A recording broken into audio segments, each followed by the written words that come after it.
America ఒకవైపు, China ఒకవైపు రెచ్చగొడుతున్నాయి. China కాంబోడియాని రెచ్చగొడుతోంది. America థాయిలాండ్‌ని రెచ్చగొడుతోంది. America థాయిలాండ్‌కి యుద్ధ విమానాలు, ఆయుధాలు అర్జెంట్‌గా అమ్ముతోంది థాయిలాండ్ దగ్గర డబ్బులు తీసుకొని. అదే సందర్భంలో చైనా కాంబోడియా దగ్గర డబ్బులు తీసుకొని అవసరమైతే అప్పులిచ్చి మరి ఆయుధాలు అమ్ముతుంది. ఫలితం యుద్ధం ముదురుతోంది.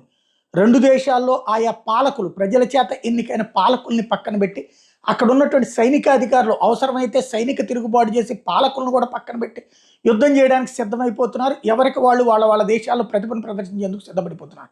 ఫలితం యుద్ధం అయితే ముదిరిపోతుంది. 1,00,000 మంది ప్రజల్ని థాయిలాండ్‌లో ఖాళీ చేయించారు.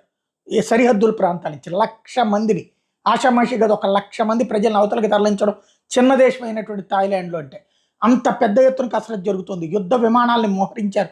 అలాగే యుద్ధానికి సంబంధించినటువంటి పరికరాలను మోహరించారు. శతఘ్నులు మోహరించారు. మిసైల్స్ అన్నిటిని కూడా అక్కడ ప్రిపేర్ చేసుకున్నారు. అదే సందర్భంలో కాంబోడియా కూడా